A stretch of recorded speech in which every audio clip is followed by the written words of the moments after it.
I'm Ray Simonsen. This is June 3rd, 2016. Great. So I'm just curious, how did you hear about Rotary and get started with the club in the first place? I came to Newburgh in 1961 as a teacher, and in '63 I became vice principal. I was just a recent Linfield grad, and one of our former presidents of Rotary had owned the shop downtown, cleaners, best cleaners, and Stu Harris encouraged me to bring over to the Rotary Club our Student of the Month. And so that's what I did as vice principal for Student of the Month. Brought him over as a guest, and I was not a member of Rotary, and that was pretty much how I got introduced to Rotary. Right. So I went to, after that I went to Sheridan in 1965 as principal, and Stu Harris came down and said, Ray, we don't have anybody here who chairs the March of Dimes. And he was, he had been involved in the March of Dimes for several years. And so would you be willing to do that? And I said, yes. And the superintendent there, Stan Grout, was a member of Rotary. There's about 25 members of Rotary, but they did have a Rotary Club in Sheridan. And so I joined Rotary that fall. And so I was 3 years in Rotary, and there before I left and went to Linfield on the staff. But that's how I got introduced, was through taking student of the month from Newburgh High School to Rotary Club in downtown Newburgh. So what years did you serve as president of the club? 73, 74. So while you were president, what were some of your favorite projects or things that the club did when you were president? Well, there was, they had two sales activities. My most favorite was probably the breakfast, and the breakfast at that time was held at the park there by the swimming pool. Swimming pool had just gone in, and just had been built. And the other project that was a fundraiser was fruitcake, fruitcake sale. And they made good doorstops. Right? We'd sell them downtown, and the club groaned when around Christmas time when trying to sell those fruitcakes. And but we had enough income from fruitcakes and the pancake feed and the spring that we were able to give a scholarship. And a scholarship at that time was $350. And I was proud to be part of the scholarship program, and of course worked in the scholarship program for because I've been 51 years, 52. I'm working on the 52nd year in Rotary, but I went 50 years as an active member, and then had to withdraw due to health. We did have a fly-in at Nanaimo, BC, And we went up there and installed their president and officers for the year. And that was fun. Other than that, I don't remember an outstanding event. Well, I shouldn't say that. We had a pumpkin contest. You may have heard of that already. And Stan Watt seemed to always be the one that grew the biggest pumpkin. I mean, over 300 pounds. Oh my goodness. Yeah. Here in Newburgh, you grew up? Yeah, in Newburgh. Wow. And I think he took a needle and pumped water into it. But I mean, it was a big pumpkin. The other event that we always enjoyed was having the women, and we didn't have women in the club at that time. We finally got smart and voted women into the club so we'd have better leadership. But we would have Valentine parties. And at that time,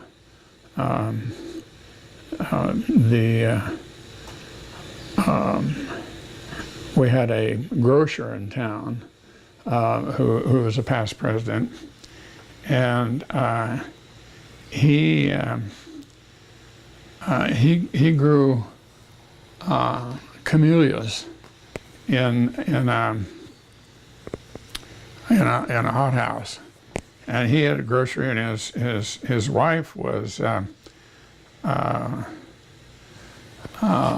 florist, and they did the florist out of the grocery store until he closed the grocery store. But his name is Russ Gainer. And I'm sure that you've heard that Joe Schneider was the one who initiated our pancake feed. And Joe was president, and it's in the book here that he was a co-owner of the Newburgh Garbage Service, and he started it in 66, 67, so it must have been the summer of 67. Kind of a sidelight to that was the fact that Joe donated the eggs to the breakfast, but he got the eggs from the egg farm, so we had to crack them, and which we did. We cracked them and put them in containers. And made sure that, but we had the Boy Scouts do that. Boy Scouts would volunteer to do that, and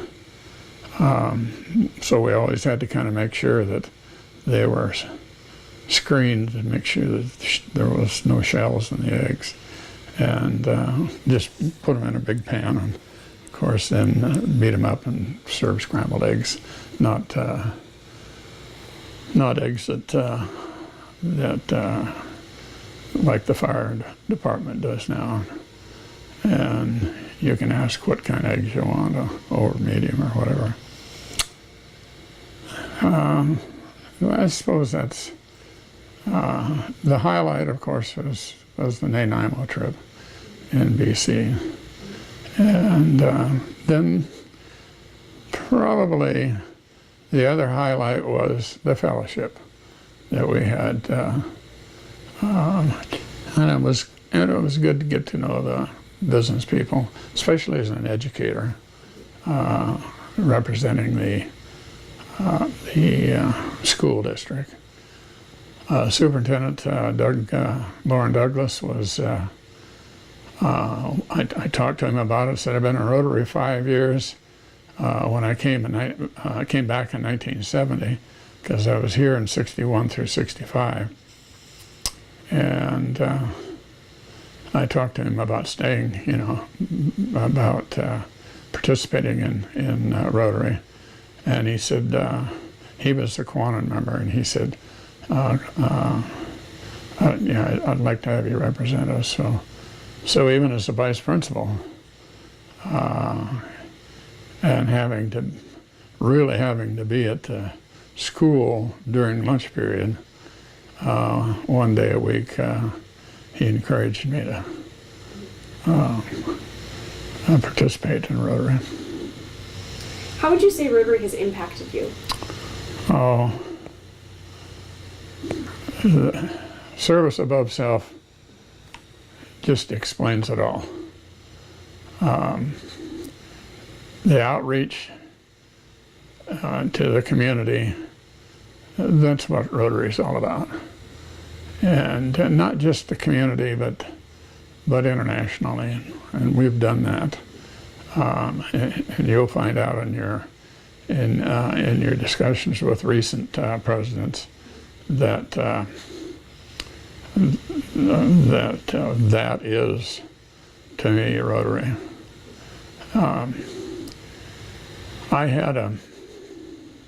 I came to Linfield in '51. Then I had the military, and then I came back and graduated in '60. But in my community in Cottage Grove, there were about a dozen or so businessmen. One of them that I worked for in a service station, Texaco service station, that when I came up as a freshman, I lettered in football. And I was 17 years old, and a kid that didn't really know what he wanted to do, although I was pretty sure I wanted to go into education and coaching. And they bought me a letterman's jacket. Rotary did? No. There was no Rotary, no Kiwanis, no service club in Cottage Grove. Oh. And but it was businessmen within the community, and I think most all of them. In fact, I know that they were all members of the Masonic Lodge, and one of them was my principal football coach, and one was superintendent. And I found out years later that he was Linfield grad. And that's how they'd happened to say to me, you need to go up and talk to the head coach, who was a classmate of the superintendent's. But they presented to me a letterman's jacket that they all had contributed to, and I thought, when I get older and established, I need to reach out to members of the community. I was the oldest of 7, and my dad. I had a mother, but she left when I was 4 and a half, and my dad had gone to the 8th grade, and then so I thought I was going to work in the woods and sawmill and drive a logging truck or whatever, but so we didn't have any really money that was extra. So when the community members did that for me, I thought, I need to be able to do that when I get established. And that's been service above self has been pretty much my goal. Wow. I had another question. Oh, internationally, you mentioned that you made trips up to Canada, but were there any other international activities while you were president? No. No, just the Canada. All right, cool. Do you have any advice for future Rotarians?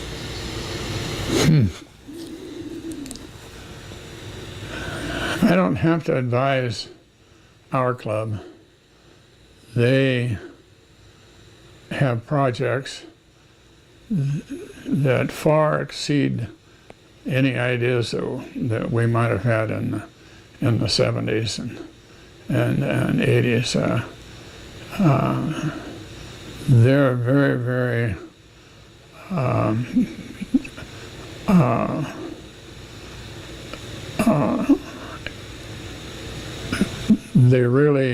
they really reach out, not just locally, but to the internationally. I've been to Guatemala and Costa Rica with the club. Our first one that I know of was Costa Rica that I participated in. But as far as advice, they have projects that just kind of blow my mind, and because of ADEC and Ken Austin, they and Grant Gerke, who has chaired the auction that we've had. There's been funding available that is just amazing to me. You know, when I think back of $350 for a scholarship, and then I spent off and on 25 years as chair of the scholarship committee, and this year they were close to $50,000 that they gave in scholarship funds, thanks to the auction and ADEC and the pancake feed. Pancake feed primarily, though, is for club expenses and not so much for outreach to the community and internationally. Service above self, that's Rotary's motto. And that's, we don't need to give our clubs advice. I will say this, that our club in the latter part of the 90s was pushing 90 members, and it was just getting so large that representatives of our club said, how about sponsoring a morning club? And so we did. We sponsored the morning club, and now the morning club, the noon club has about close to 70 members, but the morning club is much, is bigger. Really? Yeah. Wow. They meet at 7 in the morning, and that's easier for many of the business. But we have a great representative of the community in Rotary. We have other service clubs like Kiwanis that also do an outreach, but Rotary has been a real mainstay for the community and for kids. And we've sponsored back to when I was president. One of the activities that we had done for years and still do is sponsor a Boy Scout club. Yeah, and it was always fun to have the Scouts visit the club. So, any other questions? That's pretty much all I wanted to ask. Is there anything else that you want people to know about Rotary that we didn't get around to talking about? Great people, dedicated to serving the community, and I suppose I ought to mention that my oldest granddaughter, Rebecca, and I in 1997 started the Interact Club at the high school, and that's a Rotary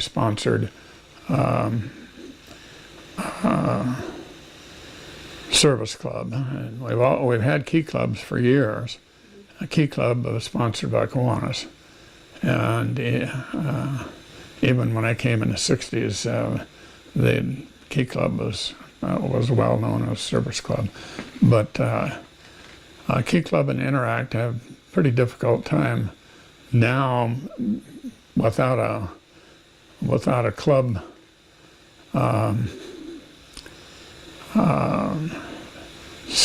meeting scheduled during the day with a double lunch, and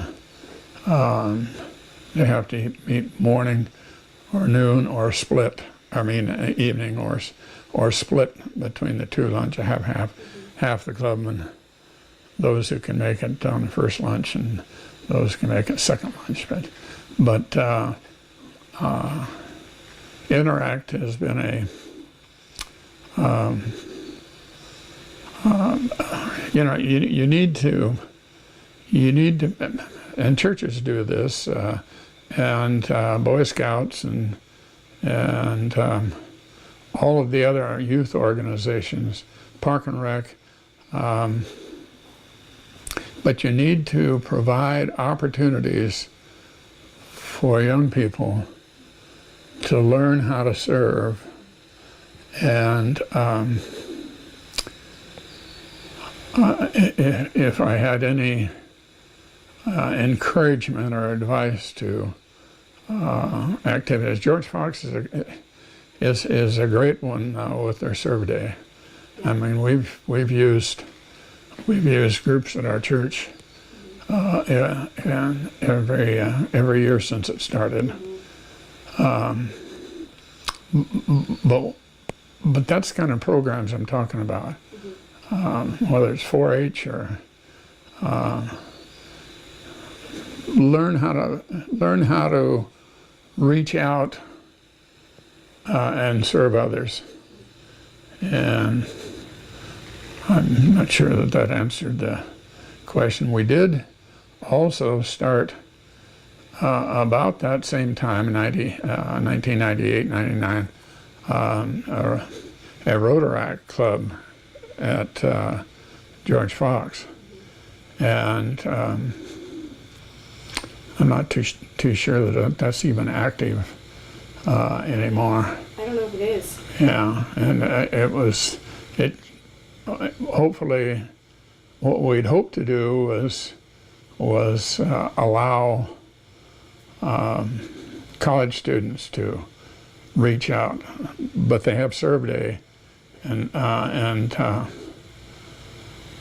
it's not limited just to that one day. I know that George Fox students reach out to the community, and whether it's through their church or through other organizations, but that's about the only advice I could give us. Keep up the good work. Learn how to serve Great. Others. Great. I think that wraps up everything I wanted to ask. So thank you so much for your time. Okay.